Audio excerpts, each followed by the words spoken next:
de importancia en la actualidad, en esta coyuntura. Bueno, por muchas razones. eh, un dato epidemiológico que asusta es que el inicio del consumo de esta noxa, de esta molécula, promedio en Argentina es alrededor de los 13 años de edad. ¿Mm? Y el consumo de alcohol etílico ha sido naturalizado. ¿Mm? Se puede conseguir alcohol etílico en supermercados, en kioscos, en granjas. Es decir, obviamente, bueno, la venta de esta molécula es de venta libre, hay que ser mayor de edad, pero hay formas de conseguirlo. Si un preadolescente de 12, 13 años puede conseguirlo, evidentemente hay algo que está fallando, digamos, a nivel legal, ¿verdad? Y si bien ha habido prohibiciones en cuanto a la publicidad, como las hay respecto del tabaco, eh, en su momento hubo un lobby cervecero puntualmente que permitió la reincorporación de las publicidades respecto de la cerveza y no de las bebidas blancas eh, en la televisión, en las radios, en los medios de comunicación. Eh, en esta primera diapositiva yo voy a ser quiero que ustedes con esta clase tengan digamos, dimensionen la gravedad del alcohol y del alcoholismo. Del alcoholismo como la patología o la enfermedad psiquiátrica que es. El alcoholismo crónico es una enfermedad psiquiátrica, en tanto es una adicción, ¿eh? Es una adicción crónica, es la principal enfermedad psiquiátrica, es la más frecuente. Ustedes dirán, no, la más frecuente es la depresión. Lo que sucede es que en la depresión se incluyen varias entidades nosológicas que, digamos, se mezclan, pero el alcoholismo en la casuística en verdad es la más prevalente. eh, y como está tan naturalizada, es algo incluso que no se le da la importancia que se le debe dar, incluso desde las políticas públicas. En esta primera diapositiva les voy a poner rápidamente un conjunto de lesiones que produce el consumo excesivo, crónico de la molécula alcohol etílico.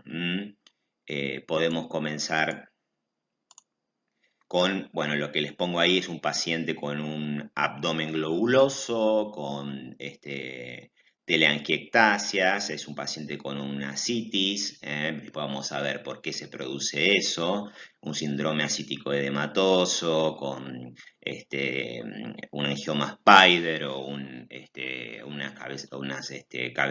cabeza de medusa, un hígado cirrótico, un hígado, bueno, el alcohol etílico, la principal causa de cirrosis en nuestro medio es el alcohol etílico. La cirrosis alcohólica es la más frecuente de todas las formas anatómicas de cirrosis.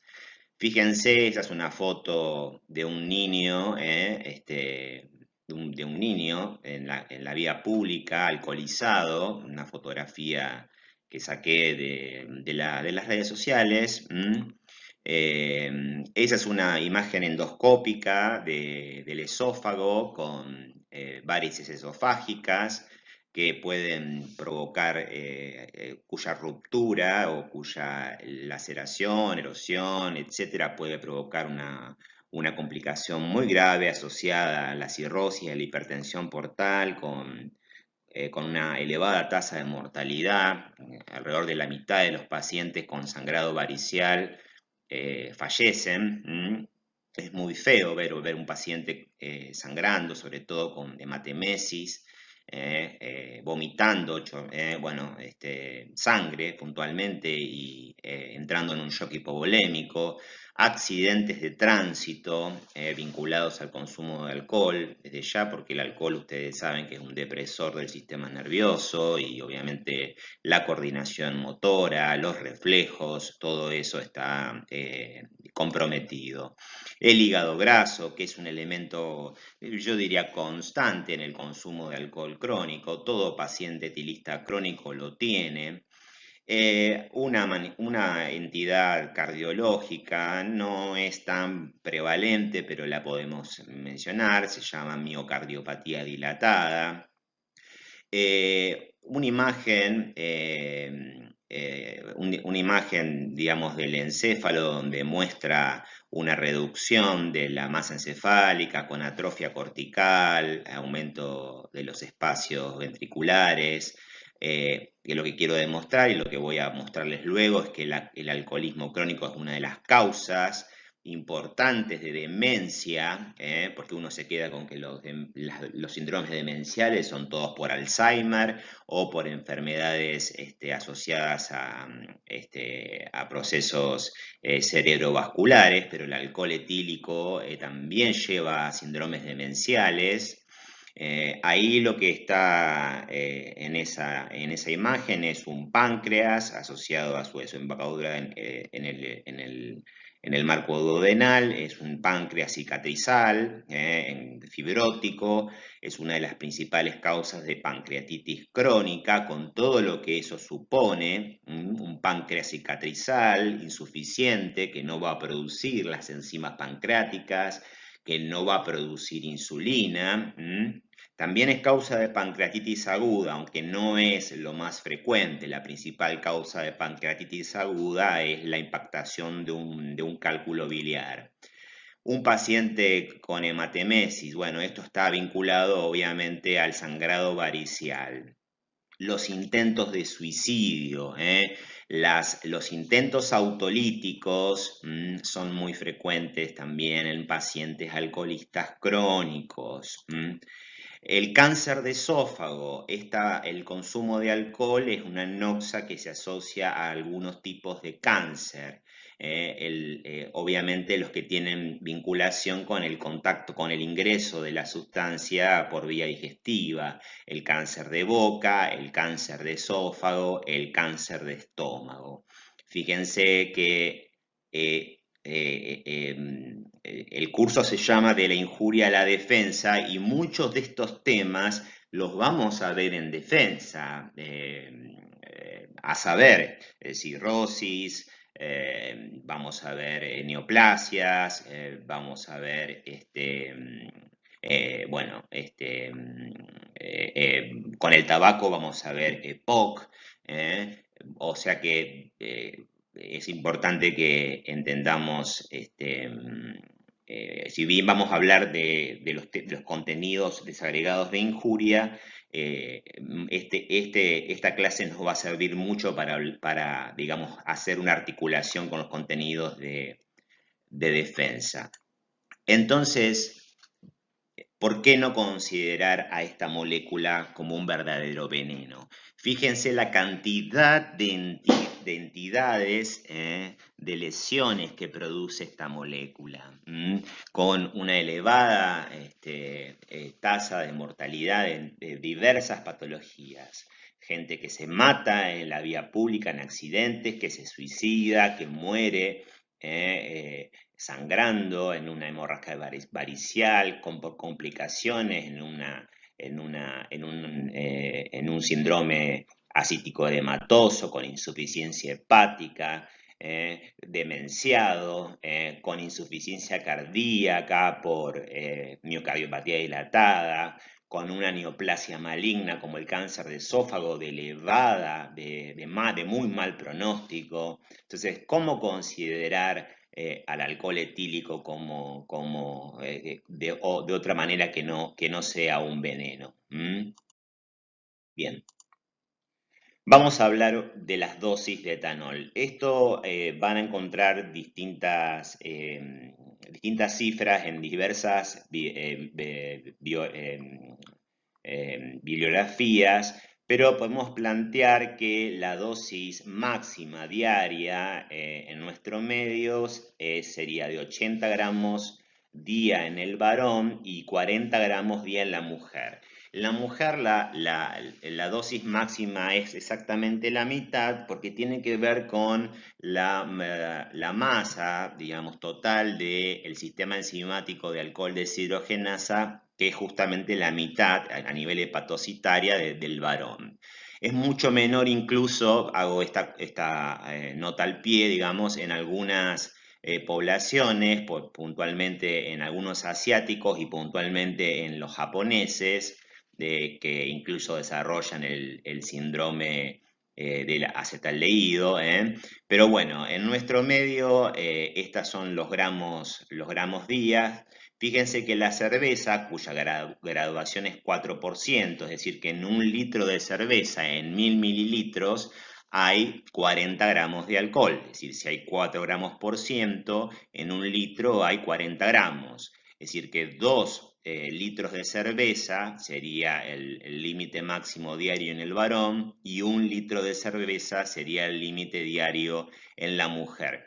Serían, digamos, límites diarios para considerar que se encuentra, digamos, el paciente se encuentra ya dentro de un hábito de consumo abusivo. Vamos a ver que existen, bueno, después van a ver que existen bebedores regulares, bebedores irregulares, pero estamos hablando de límites a partir de los cuales uno puede considerar que se abusa de esta sustancia. Cuando ya hablamos de los vinos, por ejemplo, cuya graduación puede estar en un promedio del 16%, es decir, que en un litro hay 160 gramos, por lo tanto, en medio litro hay 80 gramos, es decir, y dos en un vaso, que cada vaso contiene 250 mililitros, 2 vasos de vino por día en un varón son 500 mililitros. Es decir, que un paciente, un varón que toma un vaso de vino con cada comida, un vaso con el almuerzo y un vaso con la cena, ya está consumiendo el límite máximo diario de gramos de alcohol. Y esto es muy habitual cuando uno hace una pregunta o en el interrogatorio respecto del consumo en los hábitos. Hay muchos pacientes que toman un vaso de vino con cada comida. Y en la mujer es un solo vaso de vino, es decir, 40 gramos día, o sea, 250 mililitros. Cuando nos vamos obviamente a una bebida blanca, como el whisky, cuya graduación es del 40%, si en cada 100 mililitros hay 40 gramos, bueno, 100 mililitros es la medida. Por lo tanto, 2 medidas de whisky, que son perdón, sí, bien digo, la medida de whisky es 100 mililitros, o sea, las 2 medidas de whisky son 200 mililitros. Ya con 2 medidas de whisky ya el paciente consumió su dosis de 80 gramos. Y en la mujer una medida de 100 mililitros está consumiendo los 40 gramos. Es decir, a mayor graduación, menos cantidad de mililitros de acuerdo bueno, les hago este esquema para que vean que obviamente tiene mucha importancia el tipo de bebida y su graduación.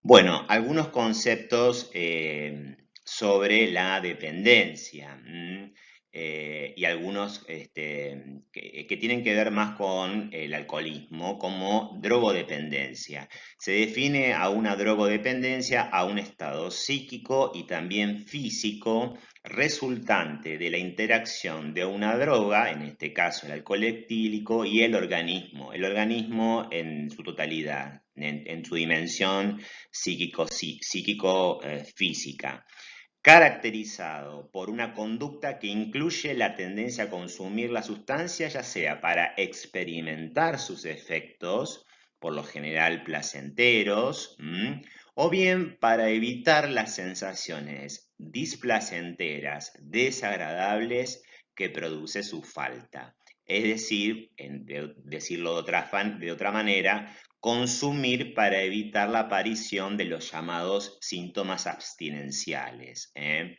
decir, la abstinencia y la aparición de lo desagradable de la abstinencia. Consultando el manual de DSM-5, la dependencia lo define como un patrón desadaptativo prolongado, tienen que transcurrir al menos 12 meses, en los cuales se deben manifestar 3 de estos 7 elementos. Tolerancia, que es la necesidad de aumentar la dosis para conseguir el efecto deseado. El paciente tiene que aumentar la cantidad de vasos de vino, de botellas de cerveza, de vasos de cerveza, de medidas de whisky para conseguir el efecto que quiere obtener. O disminución del efecto cuando se mantiene la misma dosis. La aparición de abstinencia, es decir, la aparición de síntomas psíquicos o físicos al dejar de consumir la sustancia, que obviamente hace que el paciente vuelva a consumir la sustancia para aliviarlos. Es decir, no logra sostener la abstinencia y vuelve a consumir para aliviar el síntoma. Cuando hablamos de síntomas psíquicos hay una palabra que utilizamos en salud mental llamada craving, se escribe craving con B corta, que es justamente esa necesidad de búsqueda de la sustancia desesperada, una ansia, lo que algunos llaman la manija, cuando uno habla con el que consume cocaína, etc. Bueno, el consumo durante mayor tiempo o en mayor cantidad de lo deseado, la incapacidad para controlar o interrumpir el consumo, pese a intentarlo. Este es un punto importante porque habla de algo muy grave en el alcoholista crónico, que es la pérdida de la autonomía. Es decir, qué peor digamos, para un ser humano que perder su autonomía, que es el equivalente de perder la libertad. Es decir, la sustancia se ha apoderado de la libertad del sujeto. No, es decir, no, el paciente no puede decidir por él. Empleo de mucho tiempo para conseguir la sustancia o de recuperarse de sus efectos. Eso es otro punto muy importante porque dedica mucho tiempo de su vida, de su diario vivir, y esto lo expulsa de actividades laborales, familiares, sociales, es decir, lo deteriora, digamos, su vida de manera significativa, su vida social, su vida familiar, que está emparentado con el punto 6, reducción de las actividades sociales, laborales o de ocio debidas al consumo. Uso continuado a pesar de conocer los problemas físicos y psíquicos relacionados con la sustancia. Es decir, el paciente sabe lo que le produce la sustancia, sin embargo, continúa. A continuación, les voy a mostrar una escena de Los Simpsons. Particularmente soy un fanático de Los Simpsons, en los cuales Los Simpsons, si bien naturaliza algunas cuestiones y al mismo tiempo hace una crítica social sobre algunas cuestiones, ironiza. No pretendo con el siguiente video hacer una crítica o un análisis sociológico de los Simpsons, pero voy a mostrarles este fragmento para luego, al final de mi exposición, mostrarle otro fragmento un poco más duro. Me llamo Homero y estoy aquí porque la juez me lo ordenó. Con nuestra ayuda no volverás a tocar una cerveza. ¡No! ¿Es su marido un bebedor empedernido? Y dicen que tal vez tengo un problema. Homero, ¿a veces bebe solo? ¿Dios cuenta como persona? No. Entonces sí. ¿Bebes antes de dormir? ¡Ay, qué buena idea! ¿Escondes cervezas por la casa? ¿Me escondo qué? Ah. ¿Bebes para escapar de la realidad?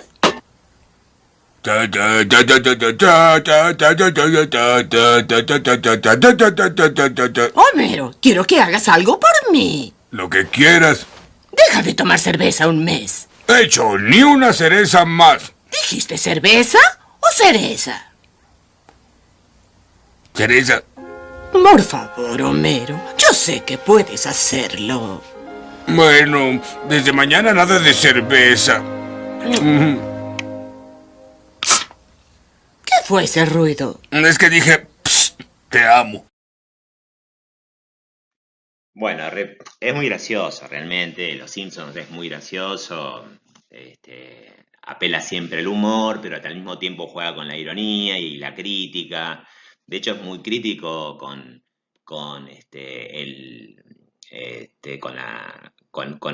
digamos, con el estilo de vida del estadounidense y con eh, cuando habla, y puntualmente con el alcohol y el bar de Moe y esos sujetos que están allí, ahí marginales. Incluso hay un capítulo, el del Barón de la Cerveza, donde dice, al final termina diciendo Homero, por el alcohol, la causa y la solución de todos los problemas de la vida. Salud, ¿eh? Bueno, bueno, si bien la escena no describe todo el cuadro clínico del afecto de psicopatología alcohólica, digamos, como más adelante sí les voy a mostrar algunas escenas, eh, bueno, es para que vean, me pareció interesante como para ponerle un poquito de color.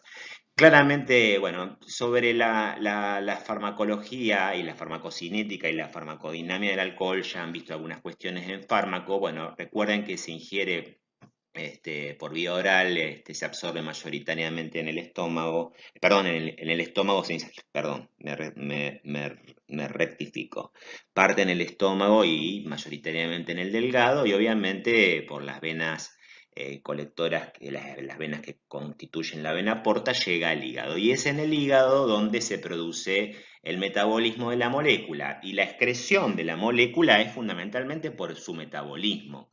O sea, a ver, ¿qué quiero decir?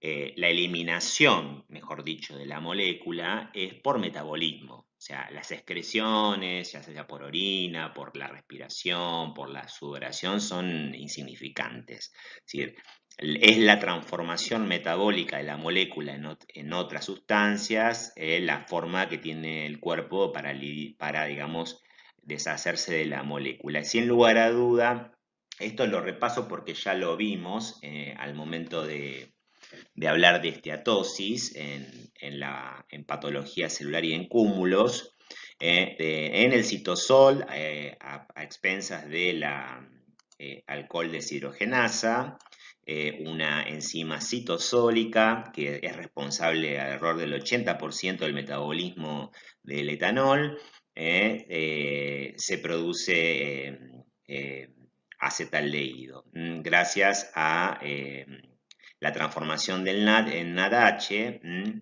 y ese acetaldehído luego ingresa a otro sistema enzimático, ya no en el citosol, sino en la mitocondria, que es el sistema de la acetaldehído deshidrogenasa, que lo transforma en ácido acético para luego transformarlo en acetil-CoA e ingresar al ciclo de Krebs y transformarlo en dióxido de carbono y agua. Existen otras dos vías, digamos, enzimáticas, metabólicas, que son menos significativas. Una es la microsomal, es decir, la del retículo endoplásmico liso, y una es una localizada a nivel de los peroxisomas, que es la de las catalasas, que en realidad adquieren importancia cuando la vía principal, la del alcohol deshidrogenasa, se satura. Cuando la dosis de alcohol, de moléculas de alcohol es muy abundante, la saturación de esta vía, digamos, hace que estas moléculas de etanol sean derivadas a vías alternativas, que obviamente no son, digamos, no son gratuitas, digamos, generan problemas en el sentido de que generan radicales libres, como el agua oxigenada, generan mayor cantidad de acetaldehído, que es tóxico. Por lo tanto, y recuerden también que la mayor cantidad de NADH genera una mayor, digamos, síntesis de lípidos y bloqueo del ciclo de Krebs. Es decir, el mero consumo de alcohol etílico es lipotrófico, es decir, estimula la síntesis lipídica. Por lo tanto, yo mencioné al pasar en una diapositiva anterior que todos los etilistas crónicos tienen esteatosis, porque todas las moléculas de etanol que metabolizan estimulan la síntesis de ácidos grasos y de triacilglicéridos. Es decir, consumir alcohol es estimular la síntesis lipídica por el aumento del NADH. Esto ya lo... Bueno, y obviamente cuando uno habla de injurias por alcohol, tiene que hablar del hígado, ¿verdad? Como uno de los órganos blancos. Lo que les estoy mostrando son imágenes del hígado absolutamente normales, anatomía normal, fíjense, aquí tenemos el lóbulo izquierdo del hígado, acá está el corazón, ahí están los epiplones, parte del intestino, los pulmones, un hígado normal con su lóbulo derecho, lóbulo izquierdo, el ligamento falciforme y un corte, un corte, digamos, no sabemos en qué plano de sección, que permite ver una superficie de corte de un órgano que tiene, que es obviamente un órgano compacto, es un órgano sólido, no es hueco, y tiene la característica del hígado es que tiene una gran cantidad de luces, ya que ustedes recuerden, es muy vascularizado, tiene ramas de la arteria hepática, tiene ramas del sistema venoso de las venas hepáticas, pero también a eso le suma las ramas del sistema venoso porta y además tiene el sistema biliar, de vehiculación de la bilis que produce y excreta a través del sistema biliar hacia el intestino con, digamos, acumulación en la vesícula, concentración y excreción hacia la ampolla de váter. Bueno, estas son imágenes absolutamente normales. Esta es otra imagen del hígado.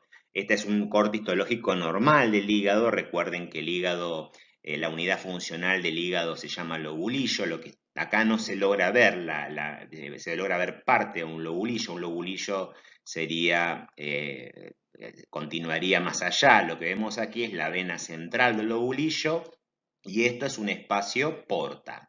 El espacio porta, recuerden que contiene una rama de la vena porta, contiene una rama de la arteria hepática, que me es dificultoso identificarla acá, y acá lo que se ve ahí es un epitelio, es una rama un conducto biliar, digamos. Y la vena centrolobulillar, que es afluente del sistema venoso de las venas suprahepáticas.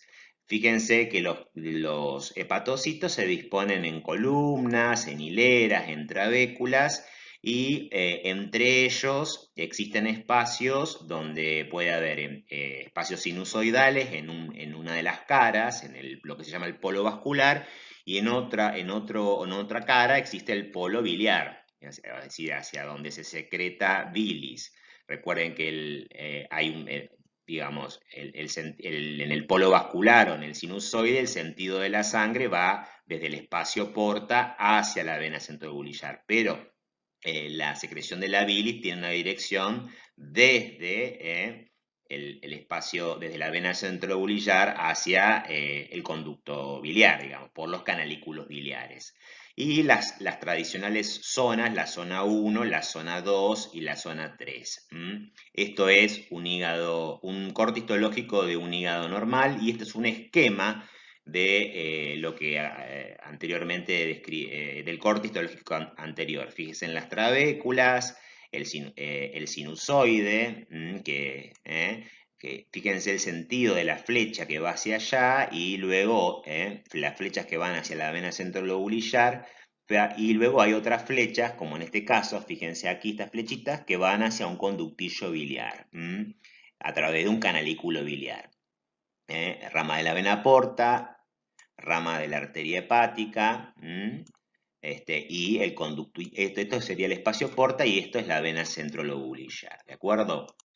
Bien, esto es un corte de un hígado sano, esto es un fatty liver, o sea, un hígado graso, fatty grasoso, y esto es una cirrosis alcohólica micronodular. Estas es para, digamos, para que vean las diferencias morfológicas entre un hígado sano y dos cortes de hígado afectados por el alcohol. La única causa de esteatosis, claramente ustedes saben que no es el alcohol etílico, hay otras causas, pero en este caso les presento dos entidades, dos formas de hepatopatía alcohólica. Otras imágenes de hígado graso, fíjense el cambio de coloración que existe en la víscera comparado con la imagen, el corte que les mostré anteriormente. Macroscópicamente el corte adquiere, o el tejido adquiere, un aspecto mantecoso, untuoso. Si lo vieron en algún frasco fijado en formol, ven que las paredes del vidrio se untan de un material aceitoso, que digamos que justamente por esta cuestión de lo mantecoso, justamente se lo llama hígado graso, justamente porque parece un pan de manteca. Desde ya tiende a aumentar de peso y de tamaño. Microscópicamente, esta podría ser el correlato histológico de las imágenes de arriba.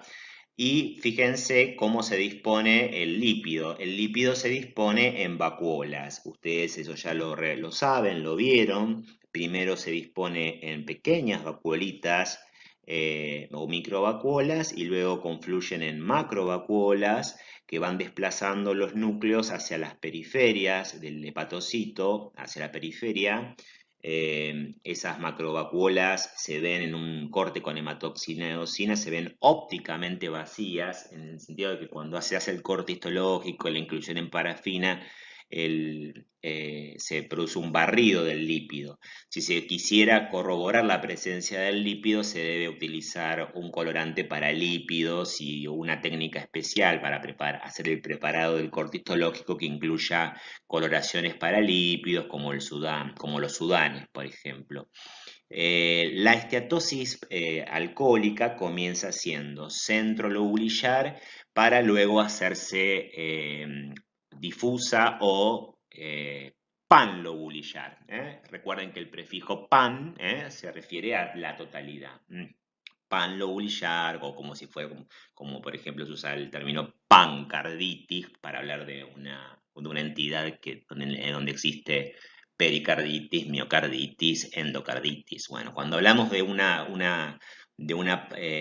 esteatosis panlobulillar, quiere decir que en el lobulillo se hayan comprometidas la zona 1, la zona 2 y la zona 3.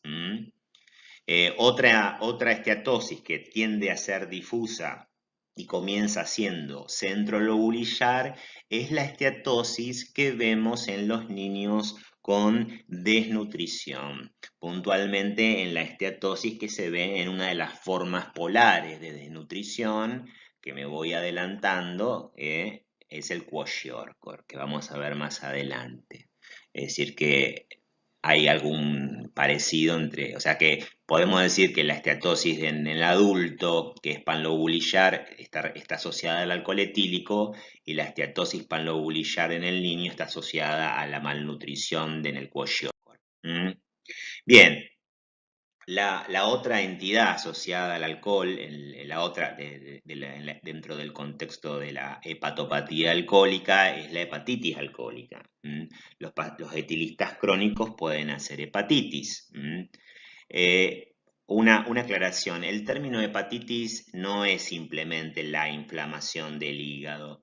En la práctica se usa el término para designar inflamaciones que comprometen de manera generalizada el hígado. Por lo tanto, si uno habla de un absceso hepático o de un compromiso purulento que afecta focalmente o de una parasitosis, por ejemplo, de un quiste hidatídico, no se puede hablar en esos casos de hepatitis bacterianas o de hepatitis parasitarias. ¿Me explico?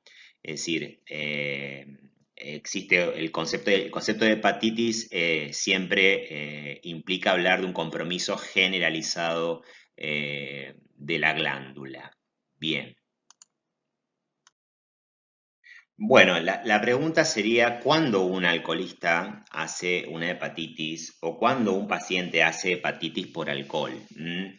Por lo general, si bien cualquiera que consume grandes cantidades de la molécula la puede hacer, por lo general se trata de pacientes que son etilistas crónicos, que ya vienen consumiendo cantidades excesivas y abusivas de la molécula, que ya tienen saturadas las vías principales metabólicas, la del alcohol deshidrogenasa, y que en algún momento de su recorrido, digamos, de su camino, incrementan el consumo o hacen un consumo, digamos, aún mayor, saturando las vías, digamos, haciendo un excesivo uso de las vías alternativas, la microsomal y la vía de las catalasas, generando una gran cantidad de radicales libres, generando también una gran cantidad de acetaldehído, que recuerden, es hepatotóxico. Ahora también existe otros mecanismos fisiopatogénicos involucrados, que los cito allí. En una hepatitis alcohólica siempre van a haber polimorfonucleares neutrófilos. Esto lo remarco para que lo tengan en cuenta al momento de ver en defensa a las hepatitis virales, en las cuales el infiltrado inflamatorio predominante es linfoplasmocitario. Bueno, en una hepatitis aguda alcohólica, el leucocito, predominante es el polimorfo y es convocado por el estímulo macrofágico, es decir, puntualmente por las células de von Kaffer, el macrófago hepatocitario. Además, existe hipoxia. El alcohol genera hipoxia. Es decir, el alcohol genera contracción, digamos, por acción de sustancias vasoconstrictoras que llevan a la necrosis coagulativa. Y esta necrosis coagulativa es resuelta de manera cicatrizal, con fibrosis, que afecta sobre todo digamos, al margen periférico de la vénula centrolobulillar y a los sinusoides. La llegada luego posterior de los polimorfonucleares neutrófilos transforma ese área de necrosis coagulativa en un área de necrosis cólicoactiva. Lo que quiero remarcar en esta hepatitis alcohólica, que está esquematizada, esto no es una imagen, no es un corte histológico, es la presencia acá de un hepatocito con esteatosis. Esta G es, fíjense, infiltración grasosa. Bueno, obviamente hay esteatosis porque ya la había. Recuerden que es un elemento constante en toda hepatopatía alcohólica la presencia de esteatosis. La presencia en las hepatitis alcohólicas en el hepatocito de unos cúmulos hialinos amorfos dentro del hepatocito que se produce por el efecto de los radicales libres y el acetaldehído sobre el citoesqueleto o las proteínas del citoesqueleto de la célula, que genera un cúmulo hialino amorfo acidófilo llamado hialina de Mallory o cúmulo de Mallory bueno, o cuerpos de Mallory. Algunos hepatocitos van a presentarse tumefactos edematosos, como este, por ejemplo, y a eso se le llama, o sea, el hepatocito es una célula cúbica, parece un cubito. Al estar hecho una pelotita, por el edema, de hecho, recuerden de la patología celular que cuando hay una injuria, cuando hay lesión celular, se produce tumefacción y al aumentar, digamos, la entrada de sodio y el aumento de líquido, de agua, el cubito se transforma en un balón. Y a eso se le ha llamado balonización hepatocelular o hepatocitaria, viene de balloonization, del inglés, porque de balloon que significa globo o pelota en inglés, bueno, de ahí viene el término traducido al castellano, ¿de acuerdo? Bien, y también la aparición de fibrosis, como les dije, perivenular. Perivenular y también, luego también sinusoidal. Esos son los elementos de las hepatitis, de los hallazgos de una hepatitis por alcohol, que recuerden se dan en pacientes que vienen consumiendo la molécula excesivamente, abusivamente, y un día consumen una mayor cantidad de dosis de lo habitual. Acá en esta imagen microscópica les muestro cómo se ve la hialina de Mallory, en los cuerpos de Mallory, que se ven como todo cúmulo hialino, amorfo, acidófilo, vítreo, que se parece al vidrio, y es un cúmulo hialino intracelular, es un ejemplo de cúmulo hialino, como lo son los cuerpos de Kunzelman, que se ven en los hepatocitos de las hepatitis por virus B, en las hepatitis virales a virus B. Bueno, esto sería un resumen de lo que es la historia natural de la hepatopatía alcohólica, es decir, el abuso crónico del alcohol genera, fíjense, repito, 90-95% de los pacientes presentan esteatosis. Por eso yo hablo de un elemento constante. Cuando yo me refiero a algo constante, me refiero a que se ve en casi la totalidad de los pacientes, ¿de acuerdo? Ahora, desde un hígado con esteatosis por alcohol, de un 20 a un 40% sufre un proceso que se llama fibrosis, de poca claridad fisiopatogénica, y fíjense que desde aquí solamente de un 8 a un 20% de los pacientes van a evolucionar hacia la cirrosis. Es un mito popular de que todos los pacientes alcohólicos crónicos evolucionan a la cirrosis. Es decir, sáquense eso de la cabeza, no todo etilista crónico evoluciona a la cirrosis. La participación de la hepatitis alcohólica contribuye también digamos, a esto, digamos, a la evolución a la cirrosis, en tanto genera un daño que contribuye a generar fibrosis. Es decir, todo proceso que produzca un daño grave, que genere cicatrización y la formación de nódulos de hepatocitos separados por puentes cicatrizales, que son los nódulos de regeneración. Si bien mi intención no es hablar puntualmente de cirrosis, porque esto es un tema de defensa, Lo que quiero remarcar aquí es que el paciente alcohólico crónico llega a la cirrosis ya sea porque hace hepatitis alcohólicas a repetición o porque también el alcohol etílico promueve per se la producción de fibrosis, o sea, la síntesis de fibras colágenas cicatrizales que van penetrando los espacios sinusoidales y que aparentemente estarían a cargo de, o quienes serían responsables de tal proceso y que provocarían una disección de la anatomía o de la histología normal del lobulillo serían las llamadas células de Ito, cuya función histórica era que se le atribuyera era la acumulación de vitamina A.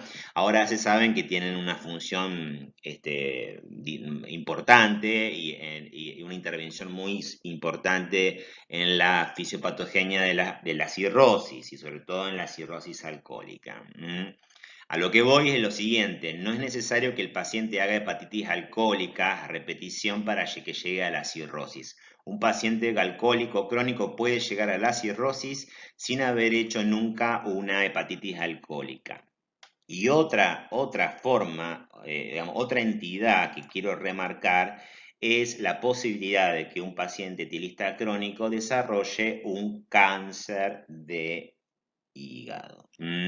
Un hepatocarcinoma asociado no tanto a un efecto carcinogénico de la molécula alcohol, sino más bien a el proceso de cirrosis, donde hay digamos, una regeneración desorganizada de hepatocitos.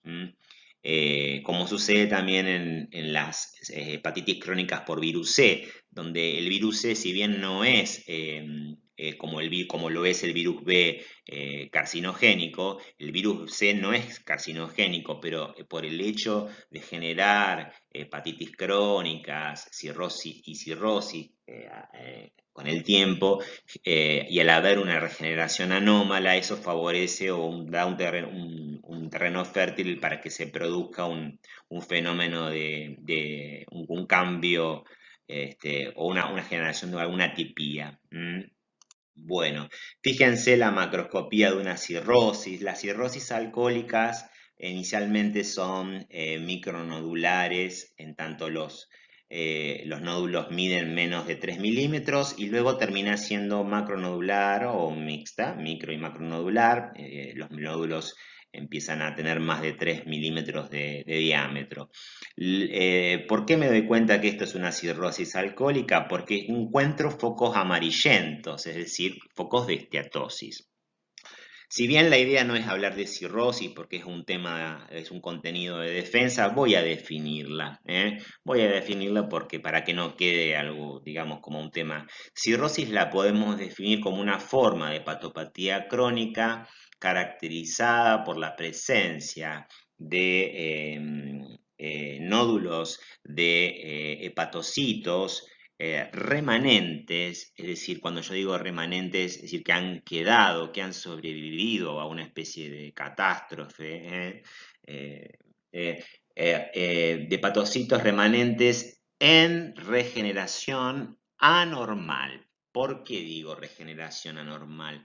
Porque en la cirrosis la regeneración va a ser anormal porque ha ocurrido algo muy severo, que es ha habido pérdida de el estroma o la trama que sostiene toda esta belleza del ovulillo que les mostré al principio. Esa trama es llamada la trama o el estroma de reticulina, que por los sucesivos daños o los procesos necrotizantes o la fibrosis que generan disecciones y alteraciones digamos, de la normalidad de la histología, alteran la disposición perfecta de la trama de reticulina y no permiten que esos hepatocitos se regeneren correcta, de manera ordenada, es decir, en hileras. Entonces son hepatocitos remanentes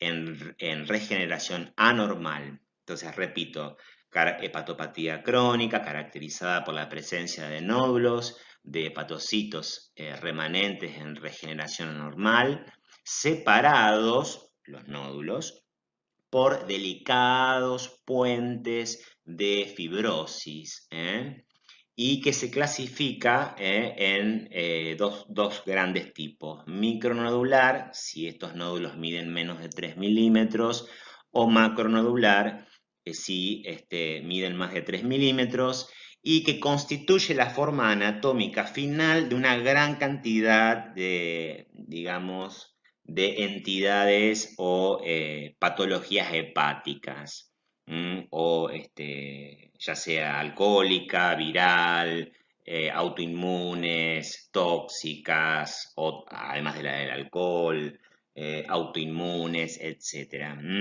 Es decir, la cirrosis es algo compleja de definir. ¿Es una enfermedad o no es una enfermedad? No, es más que una enfermedad, es una forma terminal común donde confluyen varias enfermedades, ¿de acuerdo?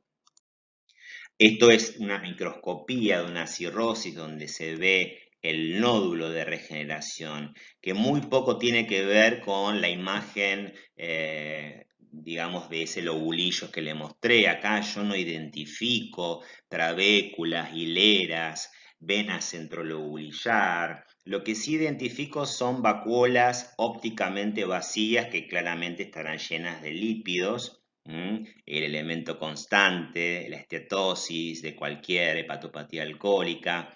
Acá se ven los puentes de fibrosis que separan y rodean el nódulo de regeneración.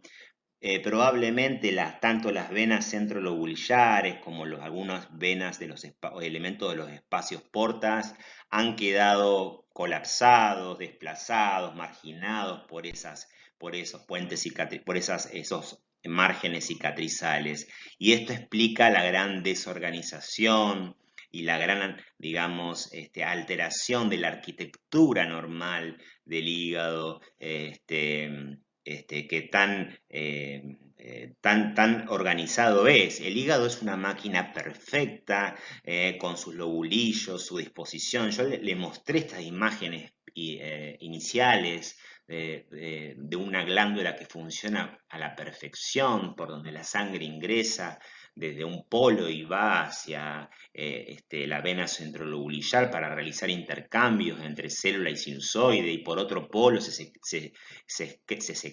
excreta, digamos, bili. Bueno, toda esa perfección se destruye, se pierde, y no solamente eso, sino que se desorganiza y se generan alteraciones en la circulación. Y ahí surge el problema de cómo hace la sangre, digamos, que fundamentalmente la sangre que proviene de la vena porta, para franquear el hígado y llegar a las venas suprahepáticas, y de ahí llegar a la vena cava inferior y el corazón derecho. Y ahí surgen los problemas de la hipertensión portal. Una imagen macroscópica a mayor detalle para que vean los pequeños nodos. Fíjense, comparen cuánto miden. Son muy pequeñitos los nodulitos. Esta es una típica cirrosis micronodular. Son todos nódulos muy pequeñitos, y están separados por finas y delicadas, casi imperceptibles banditas o puentecitos cicatrizales. Prácticamente no se ven, algo rosados algunos, si uno los pudiera ver a mayor aumento. Y después, con el tiempo, una cirrosis alcohólica hace que esos micronódulos vayan haciéndose más y más, vayan confluyendo y se constituyan en macronódulos, y por lo tanto luego se termina siendo macronodular, y pudiendo ser casi muy parecida a otra cirrosis que siempre comienza siendo macronodular desde el vamos, que es la cirrosis postnecrótica o asociada a los virus hepatotrópicos. ¿Mm?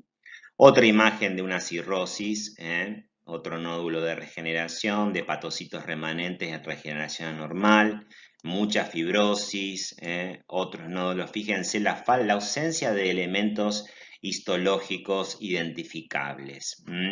La verdad que hay una lamentable pérdida de la organización. Bueno, todo esto lo produce el alcohol etílico. Y ahora vamos a ver las consecuencias graves de todo esto. Bien, bueno, esta cuestión que yo les comenté de un hígado desorganizado que ha perdido su arquitectura normal, donde la circulación no encuentra una vía normal para llegar, para franquear, digamos, el hígado, sobre todo la circulación portal, genera lo que llamamos hipertensión venosa portal.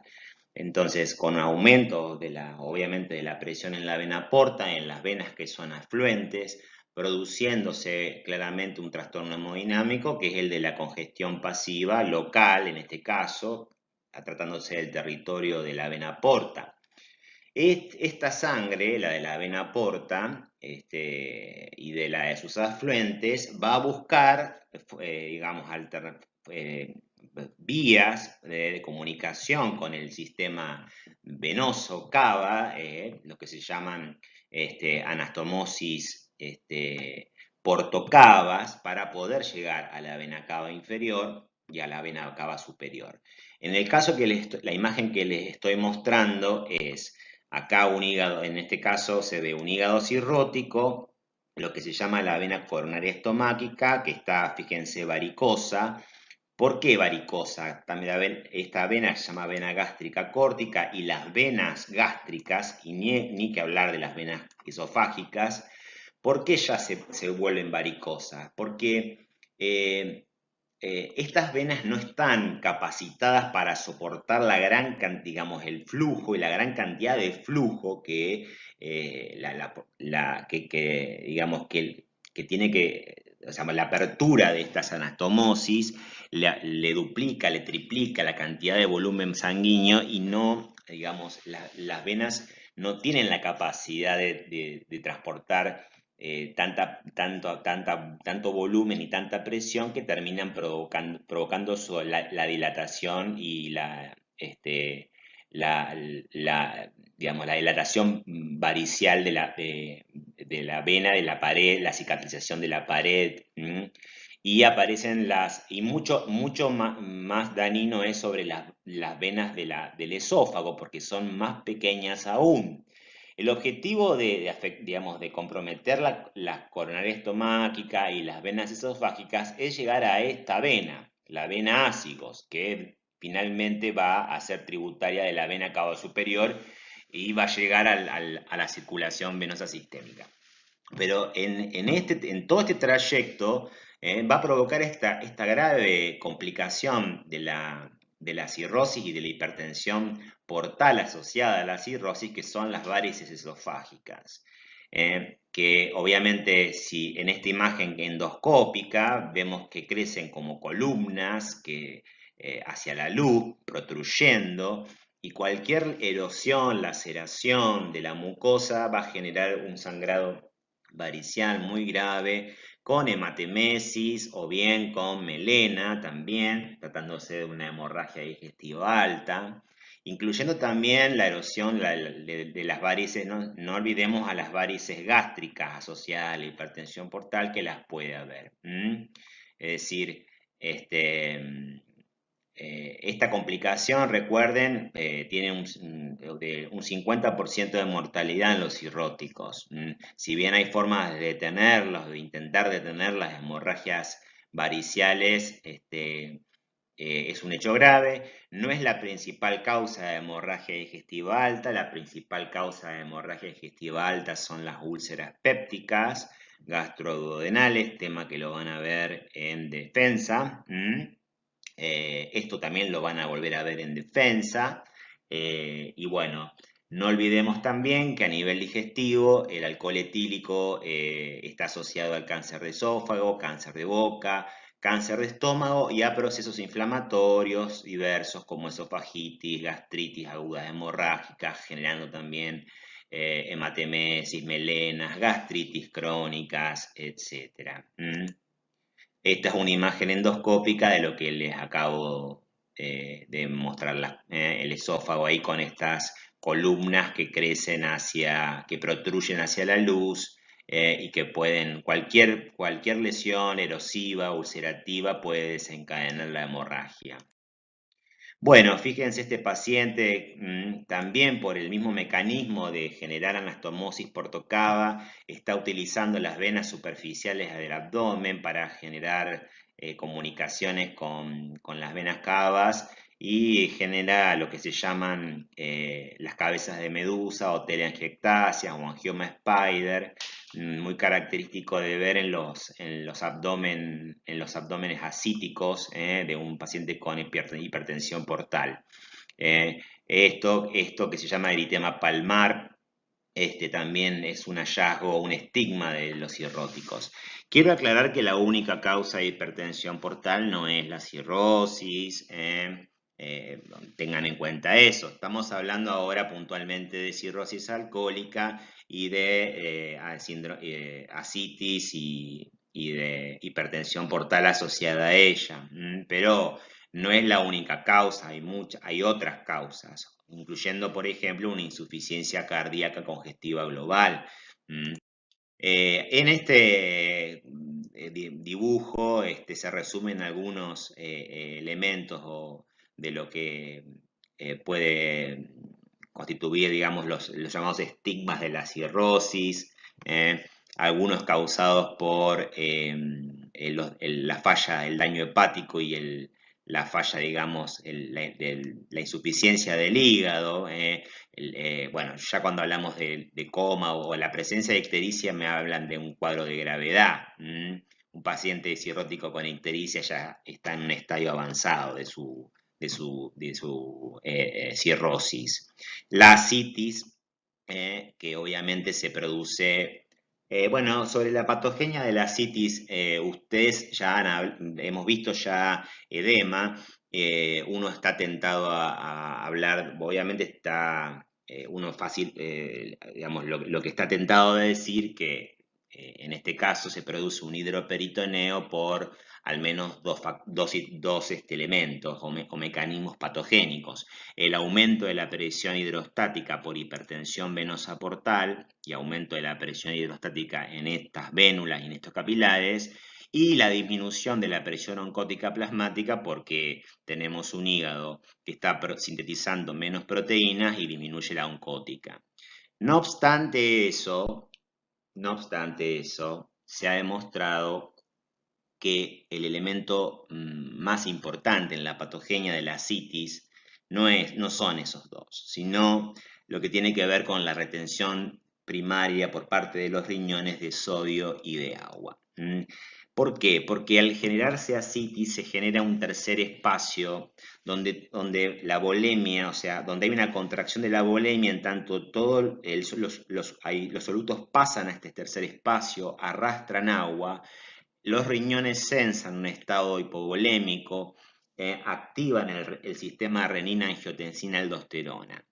La aldosterona retiene más sodio desde ya y con el sodio más agua, pero todo ese sodio va a este tercer espacio y se produce un circuito vicioso donde el sodio pasa y el agua sigue pasando al tercer espacio. Por lo tanto, van a entender luego cuando aborden el tratamiento de las ascitis por cirrosis o en general, por qué se utilizan diuréticos como la aldosterona, que bloquea puntualmente el receptor el diurético espironolactona, quise decir, que bloquea el receptor de aldosterona, conjuntamente con furosemida porque tarda en actuar la espironolactona. Bueno, les quiero comentar eso para que no se queden con una única explicación fisiopatogénica de la ascitis. También en la cirrosis hay tendencia a sufrir hemorragias, claramente porque en el hígado se sintetizan los factores de la coagulación. Bueno, al haber así también hay edemas en otros territorios, como en los miembros inferiores. Productos hay un fenómeno de hiperestrogenismo. Recuerden que en el hígado el, el, el estradiol es convertido es metabolizado, es el estriol en estriona, por ejemplo. Entonces se produce atrofia testicular, se produce ginecomastia, es decir, y también disminuyen las proteínas que transportan, digamos, es decir, hay alteraciones, digamos, alopecia en el pecho, es decir, hay como una especie de, digamos, de aparición en el caso del varón, de elementos, digamos, feminizantes, digamos.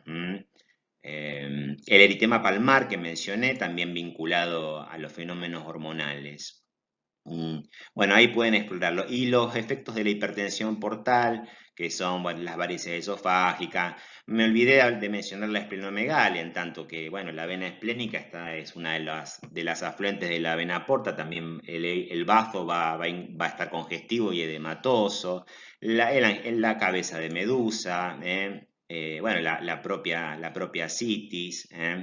Bien, este es un lindo dibujito de Netter que habla sobre la cirrosis y sus efectos vinculados al daño hepático y sus efectos vinculados a la hipertensión portal.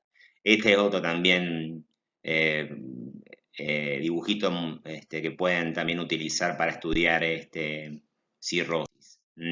Y este es el esquema que yo les quería mostrar. Fíjense el cerebro de una persona normal, pero de edad avanzada, una con Alzheimer y una con alcoholismo crónico. Fíjense que también el paciente con alcohólico crónico, con alcoholismo crónico presenta adelgazamiento de circunvoluciones, ensanchamiento de surcos y sería el sustrato anatómico de su síndrome demencial. Repito, el alcoholismo crónico también genera demencia. El daño cardíaco, que es la miocardiopatía dilatada, también vinculada no solamente al alcohol, sino al uso de la cocaína, puntualmente a una forma de cocaína que es la pasta base o crack, también a los déficits de tiamina, al que produce el alcohol y a los efectos tóxicos del acetaldehído. Acá les pongo un corazón normal y acá les pongo el corazón de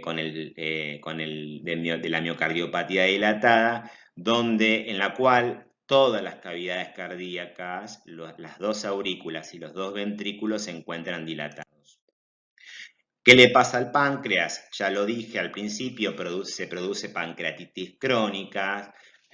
Los mecanismos son diversos. La secreción pancreática o el jugo se vuelve espeso, se forman tapones mucosos, se producen daños por obstrucciones, se producen daños directos sobre el páncreas, sobre los acinos. Es más frecuente el daño crónico que la pancreatitis aguda, donde la causa más importante es la pancreatitis litiásica, ¿no? La pancreatitis aguda por cálculos biliares.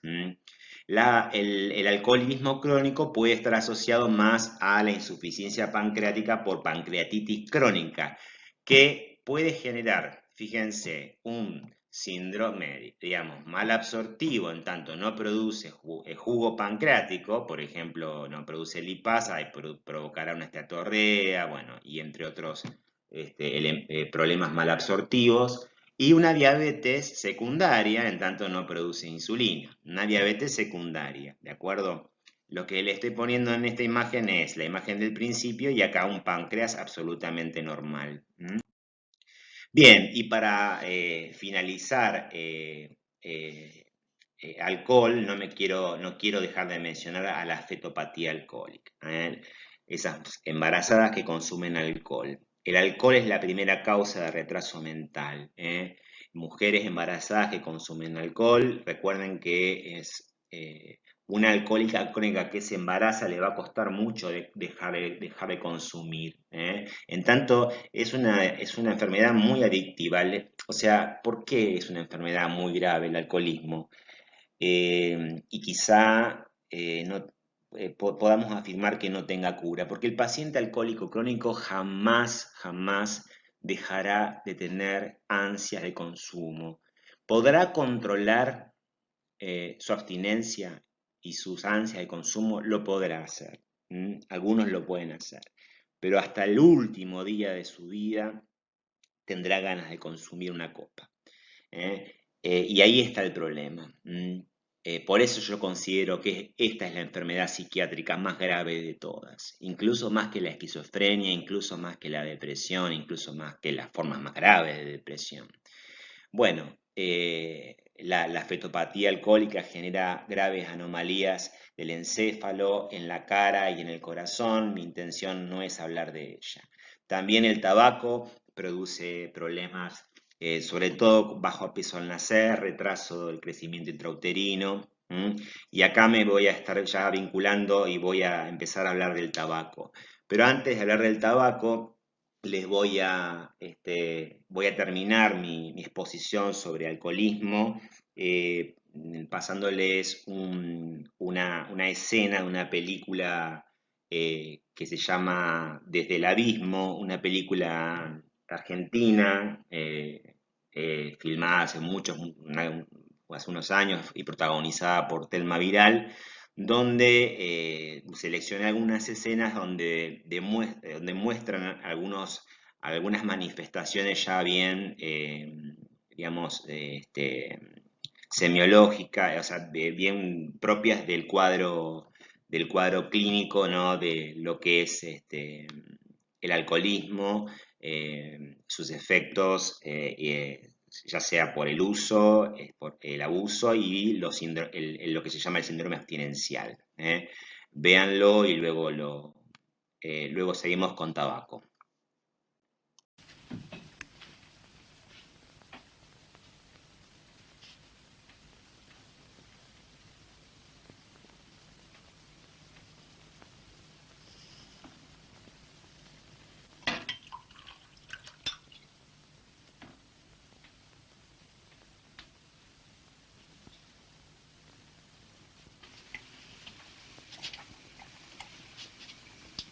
¿Querés? No, mi amor, no me gusta. ¿Y eso te gusta? Sí. ¿Por qué? Porque siempre tomás.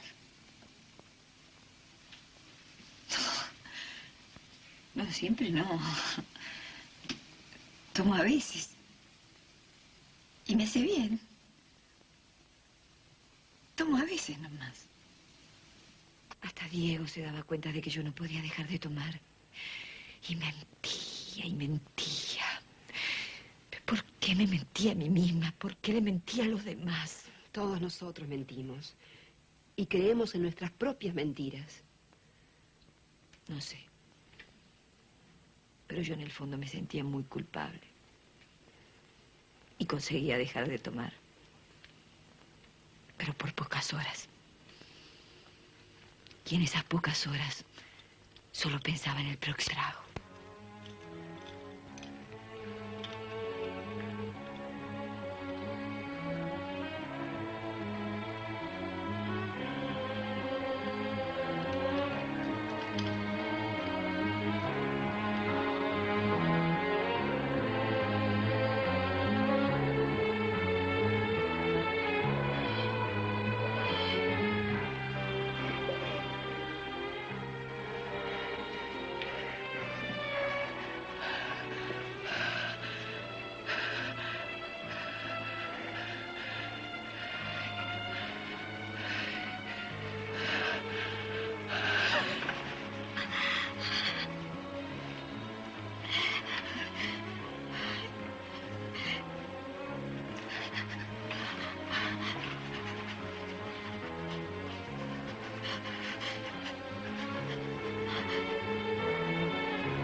sentir mejor, mami? Sí, mi amor. Me siento mucho mejor.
¿Pero qué pasa, Marta? ¿Qué busca?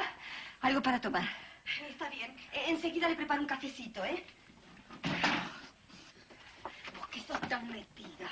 ¿No sabes que quiero alcohol? Es que yo no tomo. No vas a tomar, no vas a tomar. Vos seguro sos de las que tenés un licorcito casero escondido. Esas sos. No tenés nada. ¡Alcohol! ¡Te dije que quiero alcohol!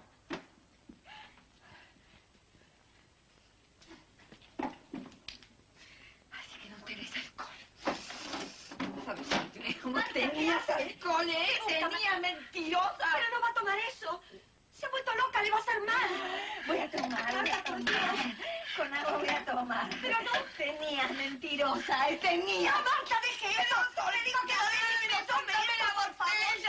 Tome la botella. Marta, por favor, por amor de Dios, deje eso. ¿Qué vas a hacer? Marta, se me da la boca.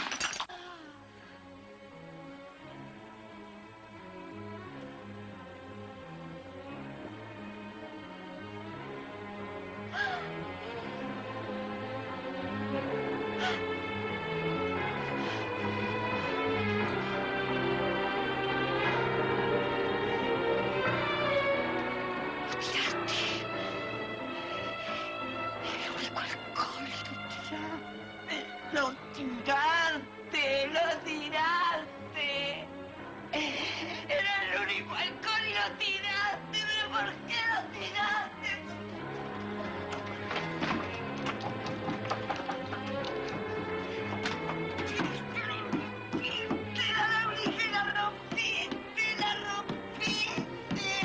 Hola.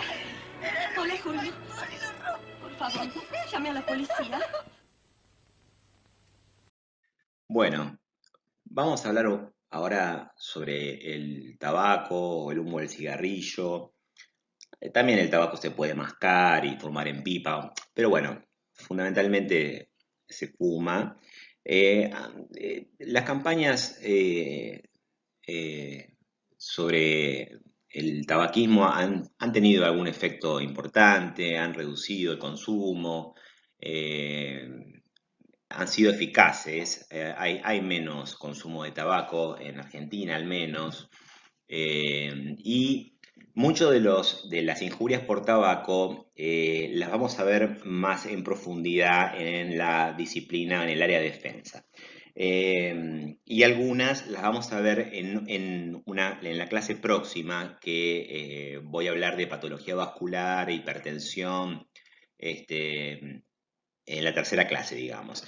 Así que en algunos casos voy a pasar un poquito rápido, no me voy a detener a hablar, voy a pasarlo simplemente para que ustedes lo vean y tengan un breve pantallazo de lo que ocasiona el tabaco. Y obviamente tengan ya un conocimiento preliminar sobre los efectos de esta noxa sobre el cuerpo humano.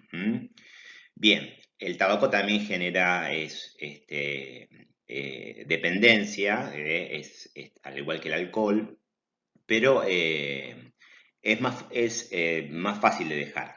Si bien no quiere decir que sea fácil de dejarlo, es posible dejarlo. Hay mucha gente que lo ha logrado, y no así con el alcohol. El alcohol es muy difícil de dejarlo. Como ya les dije, hay como una especie de huella que queda siempre allí sobre el paciente etilista crónico, que lo obliga, digamos, que lo mantiene con esa ansia maldita, permanente, de deseo de consumir. De hecho, fíjense que uno de los dispositivos que realmente funciona parcialmente, que es Alcohólicos Anónimos, tiene un lema famoso que es el del solo por hoy. Solo por hoy, solo por hoy no consumiré, digamos. O sea, se plantean proyectos de 24 horas de abstinencia, como para que vean la gravedad, digamos, de la dependencia. Bueno, sin lugar a duda, uno de los efectos del tabaco es sobre las arterias de mediano y gran calibre. El tabaco, junto con la hipertensión arterial sistémica, la diabetes mellitus y las dislipidemias, ya sea las hipercolesterolemias puras o las hiperlipidemias mixtas, son los cuatro principales factores de riesgo para ateromatosis. Pero ya les digo, voy a hablar de ateromatosis en el próximo encuentro, así que solamente les quiero mostrar de dos arterias. Fíjense lo más relevante, ambas arterias, en este caso la reducción significativa de la luz a expensas de una placa de ateroma, se llama. Vamos a ver después por qué se llama esa palabra, de dónde viene la palabra ateroma. Tiene que ver con una comida, un alimento griego. Y ya una placa de ateroma complicada con la aparición de trombosis. El problema, obviamente, de la ateromatosis es la disminución de la luz con complicaciones trombóticas suprayacentes que terminan por cerrar las luces de estas arterias, generando procesos isquémicos agudos y zonas de infarto. O sea que el tabaco como noxa es una de las causas o de los factores de riesgo más importantes para generar infartos, arteriopatías periféricas, etc. Pero ya les digo, prefiero dejar este tema, no entrar a hablar de ateromatosis aquí, porque si no la clase se volvería interminable. Aquí les muestro tres aortas con 3 grados de ateromatosis, una leve, una moderada y una severa. Lo más importante, quiero que noten, es como la íntima, que es la capa, la capa íntima de las arterias, se va deteriorando. Van apareciendo estas placas que se van sobrelevando, que tienen a veces un color amarillento o amarillento grisáceo, porque la ateromatosis de hecho, el doctor Molina va a dar una clase sobre aterogénesis, así que ahí también van a poder comprender bien este proceso. O sea que no me voy a... Simplemente quiero que se quede claro que el tabaco como noxa es uno de los factores de riesgo más importantes, junto con la hipertensión, la diabetes mellitus y las dislipidemias, para el proceso aterogénico. Bueno, las enfermedades pulmonares obstructivas crónicas, que vemos mucho, sobre todo en los pacientes que hacemos los médicos que hacemos clínica médica, en neumonología. Aquí tenemos el paciente, lo que se llama el paciente con tórax e intonel, los pacientes con un patrón obstructivo, pacientes con pulmones hiperinsuflados, costillas horizontalizadas, etcétera, y un patrón sifótico restrictivo. Bueno, no voy a profundizar sobre esto. Las enfermedades pulmonares obstructivas crónicas se asocian íntimamente con el hábito tabáquico.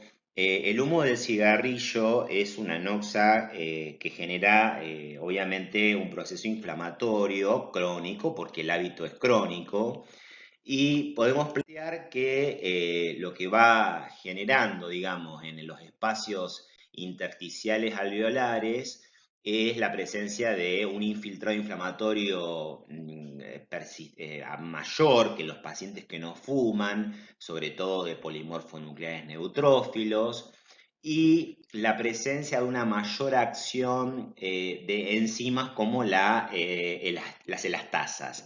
Recuerden que una de las proteínas, digamos, de estroma más importantes en el pulmón es la elastina. La elastina es muy abundante en lo que es el septo pulmonar, ya que es la que permite justamente que tras la insuflación, digamos, la elastina favorece la expiración, digamos. Bueno, justamente la elastina es la más, digamos, la que aquí en el hábito tabáquico resulta dañada, ya sea por mayor actividad de mayores niveles de elastasa provocada sintetizada por leucocitos, ya sea por la menor producción de elastina que genera el propio humo del cigarrillo, ya sea por el bloqueo de enzimas antielastasas, como por ejemplo la alfa-1 antitripsina hepática. Bueno, ya sea por muchos mecanismos, hay si se quiere, si hubiere o existiera un equilibrio elastasa-antielastasa, habría obviamente un aumento, digamos, de la relación elastasa-antielastasa, con la consecuente destrucción de las fibras elásticas, generando, cuando hay pérdida de elastina, ya nos vamos más a lo que llamamos enfisema. En el enfisema hay una dilatación de los espacios aéreos por destrucción de los septos o tabiques interalveolares, sin despertarse necesariamente una respuesta inflamatoria. Fíjense qué interesante. O sea, no hay un proceso inflamatorio, no hay una neumonitis, simplemente hay una destrucción por acción enzimática de las fibras elásticas. Lo que está dibujado allí hay un dibujante que se llama la chuleta de Osler, que justamente dibuja cuadros clínicos de manera muy pedagógica. Es el llamado soplador rosado, que es el típico emfisematoso, un paciente adelgazado con tórax en tonel, donde le cuesta hablar, habla con frases cortas, está caquéctico, adelgazado, bueno, ya como lo mencioné. Se dice que está rosado porque no está cianótico. En la radiografía se ven los pulmones hiperinsuflados, el corazón en gota, las costillas horizontalizadas. Hay una disnea importante, el paciente está agitado, hay obviamente una disminución importante. El paciente está en hipercapnia, obviamente. El problema es un patrón obstructivo donde él inspira, pero el problema es que no puede, al faltarle elastina, no puede, digamos, deshacerse del aire. Entonces quedan los pulmones hiperinsuflados y obviamente aumentan los niveles de dióxido de carbono porque no puede haber una correcta oxigenación. Eso hace que aumente el uso de músculos accesorios con hipertrofia de los esternocleidomastoides, los intercostales, la respiración se hace más Obviamente aparecen los famosos tirajes. Y luego tenemos el azul abotagado de Blue Blotter, que es la otra entidad que es la bronquitis crónica. La bronquitis crónica es una entidad clínica más que anatomopatológica, no se define como simplemente la inflamación crónica de los bronquios. Es un cuadro clínico donde el paciente presenta por al menos 3 meses consecutivos al año tos crónica productiva con moco, expectoración y al menos por 2 años consecutivos. El cuadro también es obstructivo, o sea, el aire entra, no sale y hay un fenómeno de hiperplasia, de glándulas bronquiales, aumento del espesor de la pared, hay sibilancias, no hay tórax en tonel, digamos, hay más hipercapnia, por eso está azulado. Es decir, bueno, son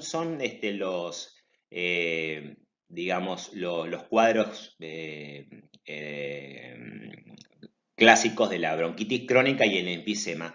Aunque a veces suele haber, no a veces, muy frecuentemente una superposición entre una y otra. O sea, hay un patrones, algunos elementos de enfisema y algunos elementos de bronquitis crónica.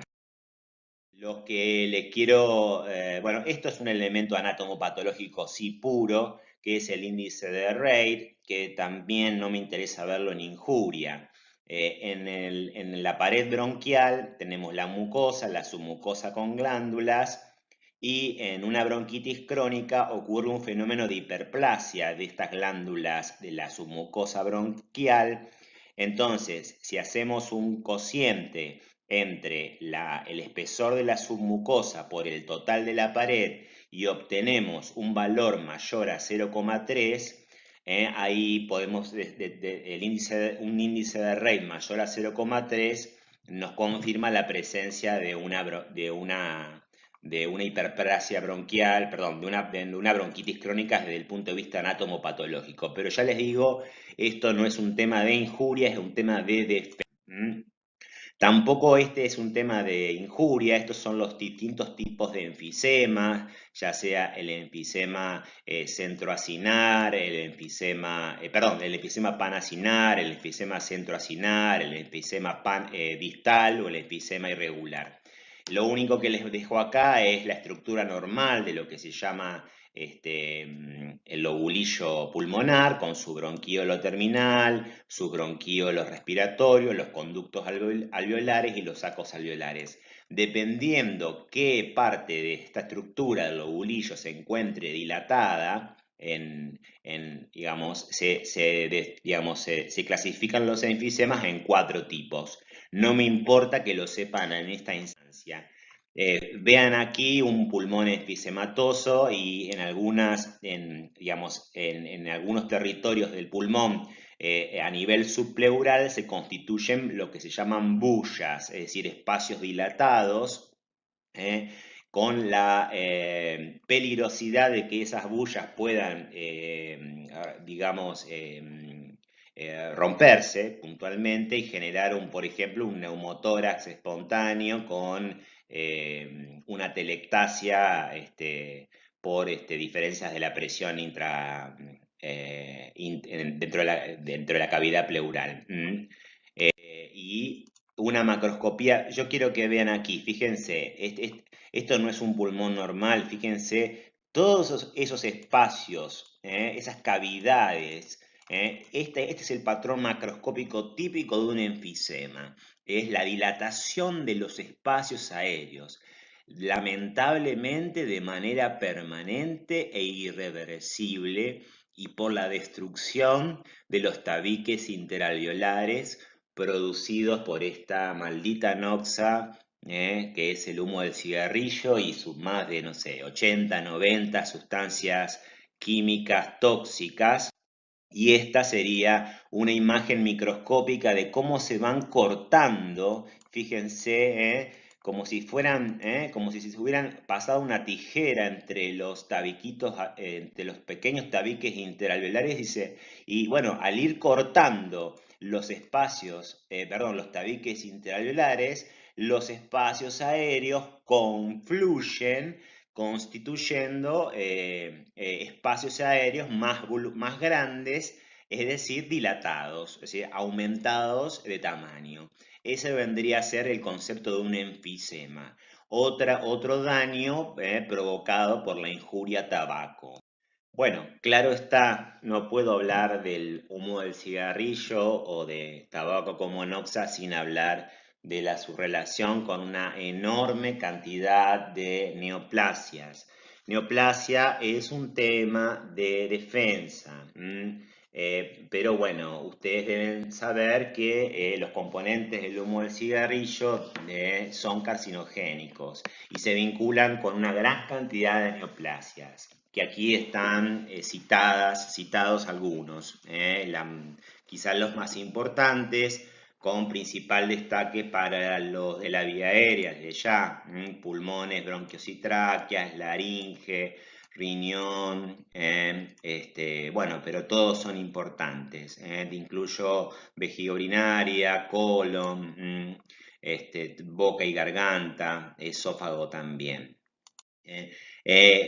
Aprovecho quizá sí para retomar un tema que se vio en el cursado de injuria, que es la metaplasia que ocurre con el hábito tabáquico, que recuerden que es una metaplasia escamosa, es decir, ante la repetición de una noxa, en este caso el humo del cigarrillo y la reiteración de procesos inflamatorios en la vía aérea, va ocurriendo un reemplazo del epitelio respiratorio, que normalmente es cilíndrico, ciliado, con células caliciformes, cilíndrico, ciliado, con células caliciformes, por un epitelio ya pavimentoso, escamoso, que ya no tiene cilia, que ya no tiene células caliciformes, pero que se transforma. Recuerden que la metaplasia es un cambio adaptativo que tiene como objeto la transformación de un tejido maduro por otro maduro de la misma estirpe histogenética, en este caso epitelio por epitelio, y justamente para hacerse más resistente frente a la agresión crónica de una noxa. Recuerden que una metaplasia no se da de un día para el otro, requiere su tiempo. Previamente al cambio metaplásico han ocurrido fenómenos inflamatorios, o sea que el epitelio ha resistido, ha sido injuriado y repetidamente hasta llegar a la metaplasia. Lo importante aquí de la metaplasia es que a partir de la zona metaplásica se constituye un área susceptible de cambios displásicos, o preneoplásicos, y a partir de los cuales puede generarse un cáncer de pulmón. Justamente mi idea no es hablar de neoplasia ni menos del cáncer de pulmón, pero bueno, fíjense cómo es una neoplasia pulmonar. Esta es una neoplasia, es uno de los tipos de neoplasias, porque hay varios tipos de neoplasias. Este es un carcinoma epidermoide, muy cercano a la tráquea y a los bronquios fuentes. Fíjense, los bordes irregulares, espiculados, un área necrótica, un área de necrosis de hemorragia. Esta es una neoplasia central, digamos. Luego ahí lo vemos en una imagen radiológica, aquí calcificado. Luego tenemos que ya no es central, sino más periférico, se llama adenocarcinoma, es otro tipo de neoplasia. No es mi intención hablar de esto no es un tema, y aparte es un tema de patología especial, que ni siquiera forma parte de los contenidos de la materia de defensa. Este es otro carcinoma, se llama carcinoma de células pequeñas, también vinculado al hábito tabáquico, también central, cercano a la tráquea y a la bifurcación de los bronquios, muy agresivo, por cierto. Bueno, seguimos para terminar con injurias por malnutrición. Evidentemente, y quedó claro desde el principio, le quise dar mucho más énfasis y tiempo al alcohol etílico, por obvias razones. Con respecto al tabaco fui muy rápido por dos cuestiones.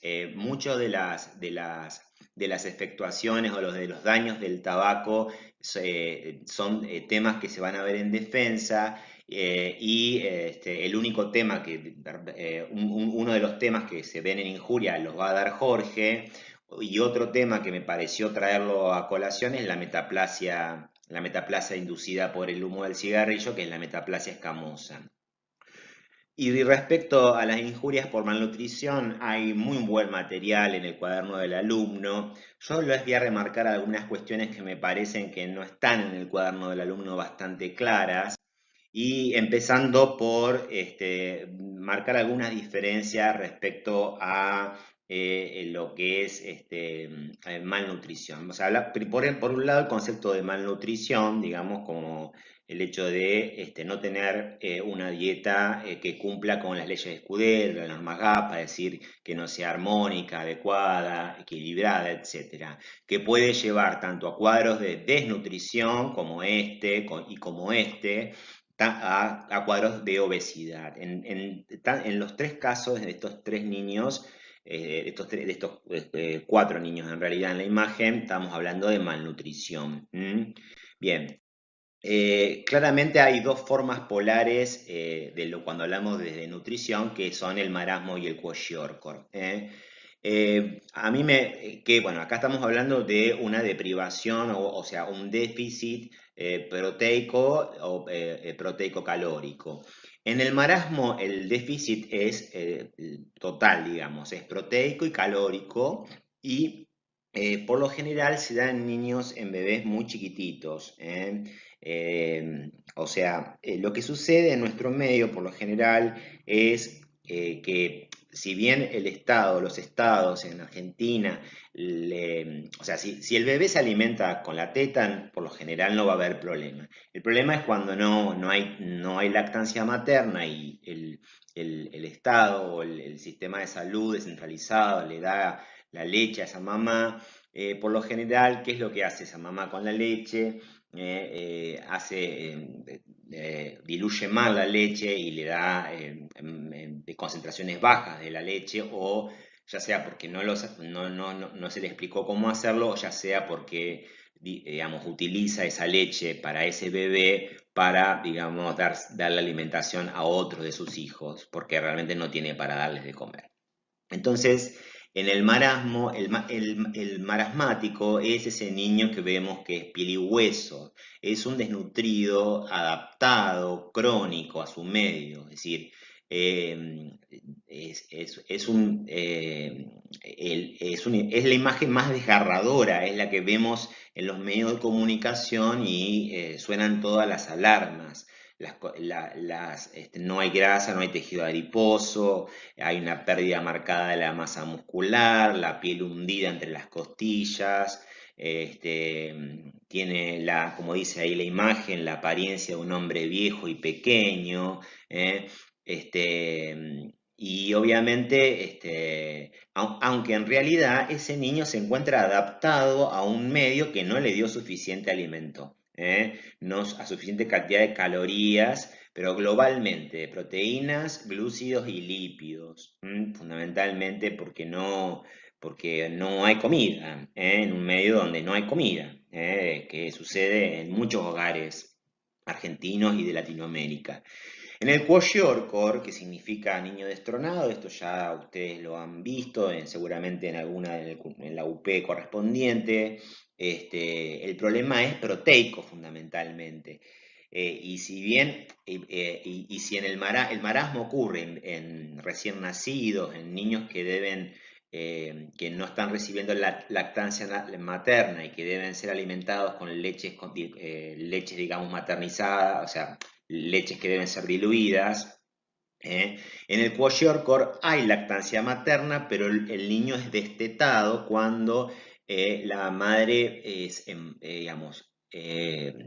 embaraza nuevamente y justamente es destronado de la teta. Entonces, el kwashiorkor empieza a suceder en niños más grandes, no en bebés tan chiquitos, a partir del año, de los 18 meses. Entonces, cuando lo desteta, por así decirlo, empieza a alimentarse en un medio donde no hay proteínas. Y esto sucede generalmente en nuestro país, en poblaciones que se alimentan fundamentalmente de las harinas, del trigo. En África tiene que ver más con el maíz.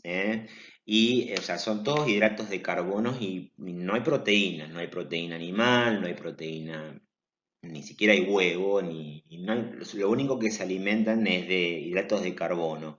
Por lo tanto, aparecen problemas que tienen que ver con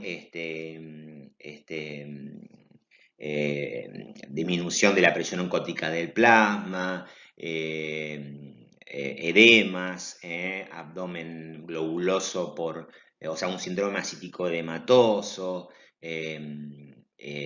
Bueno, obviamente hay bajo peso, los dos están, si uno los percentila, están por debajo digamos, de la curva, ¿verdad? Y están creciendo, obviamente están desnutridos, ¿eh?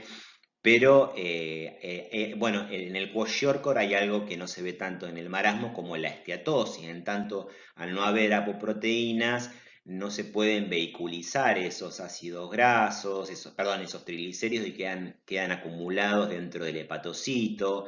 Eso genera hepatomegalia. Y hay también,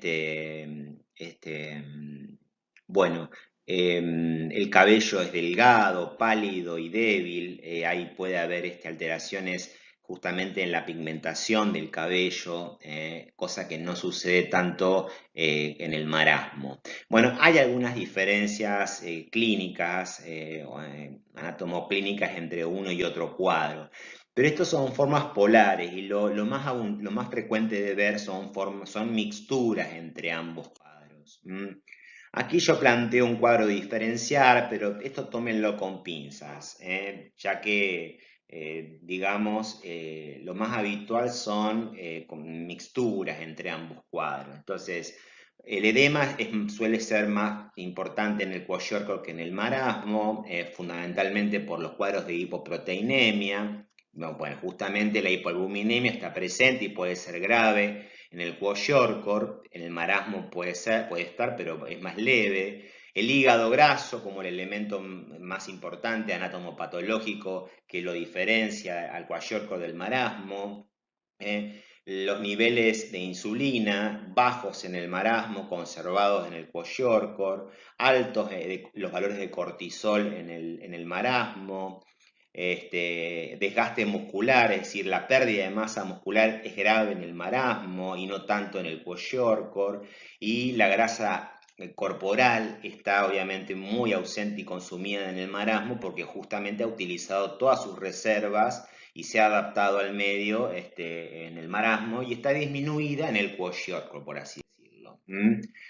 Esta deficiencia proteico-calórica genera, obviamente, no solamente un déficit bueno, genera obviamente hipoproteinemia, pero también genera déficit de vitaminas, déficit de minerales y oligoelementos. La hipoproteinemia genera disminución de la presión oncótica del plasma, y eso genera edema, hasta llegar al edema generalizado, en el caso más que nada del kwashiorkor, que recuerden que denominábamos anasarca. Yo siempre les pregunto a mis alumnos, si ustedes tienen un niñito con marasmo y un niñito con kwashiorkor, ¿a quién internan de inmediato? Bueno, vamos a internar y tratar a los dos, pero ¿a quién van a internar de inmediato? O sea, ¿quién corre más riesgo de vida? Y la respuesta claramente es el niño con kwashiorkor. En tanto, ese chiquito está,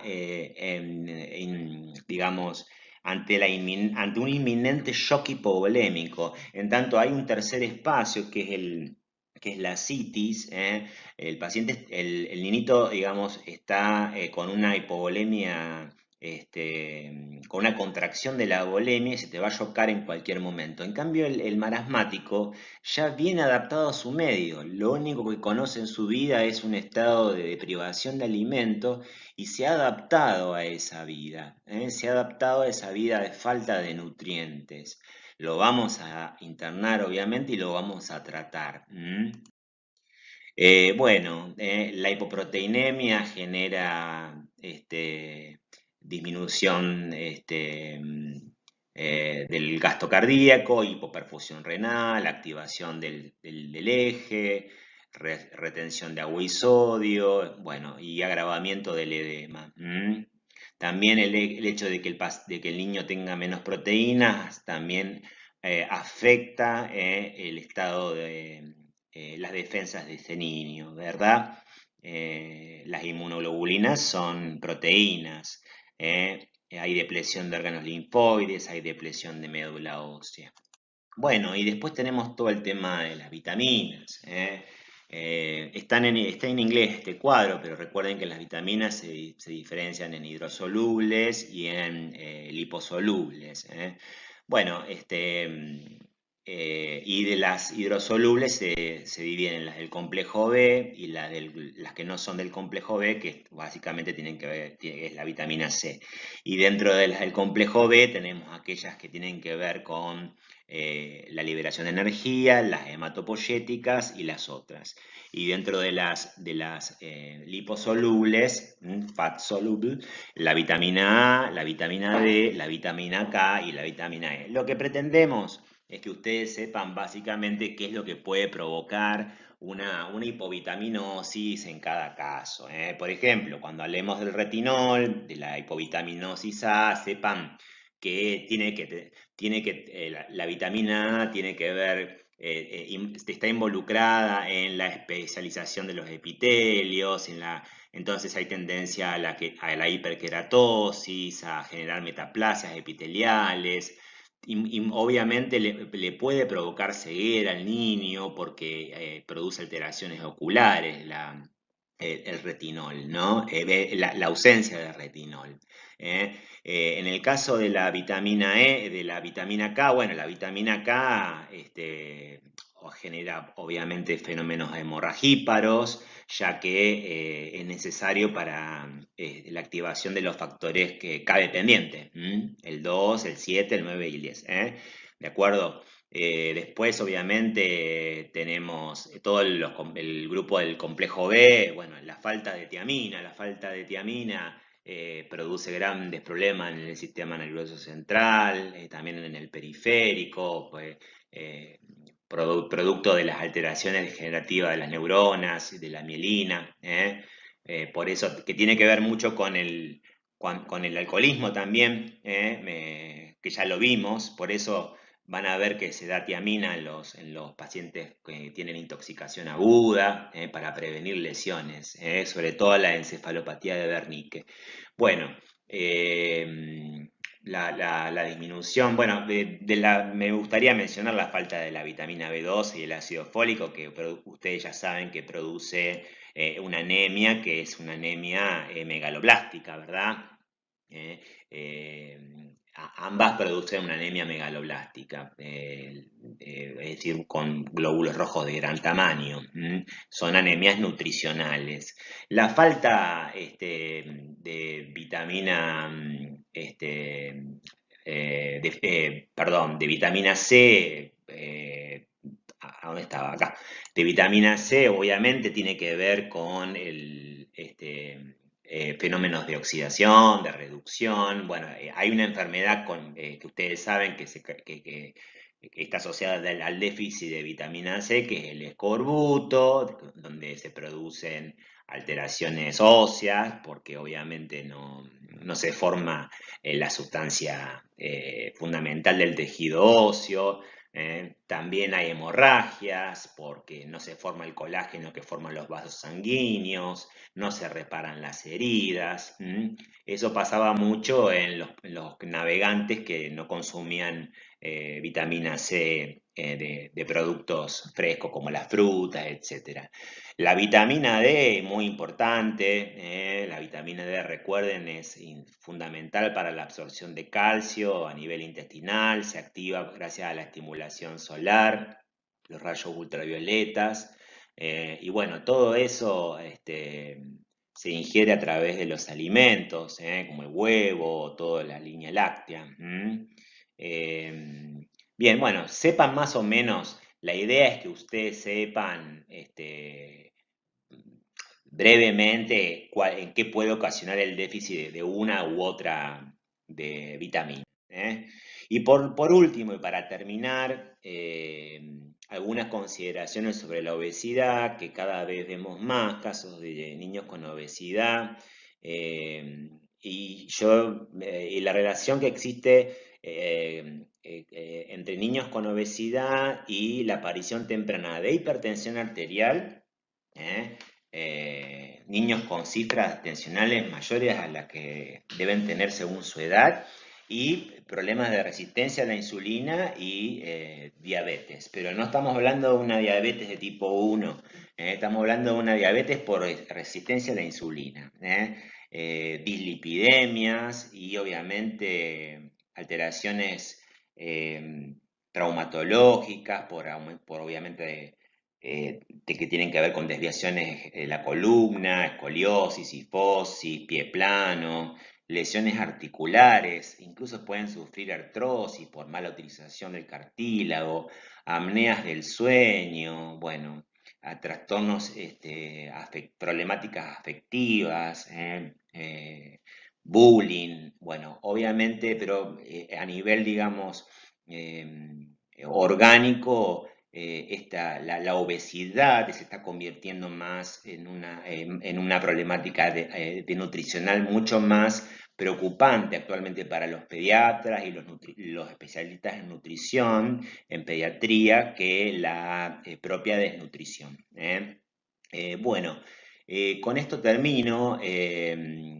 Espero que no se haya hecho muy largo, y la idea es intervenir en el chat, así que bueno, lo voy a ir haciendo. Y bueno, nos encontramos en la próxima, donde vamos a hablar de algo muy importante y algo que realmente me gusta mucho, que es la gran enfermedad o el gran síndrome que todo médico debe saber. No se puede egresar de esta facultad sin conocer hipertensión arterial sistémica a la perfección.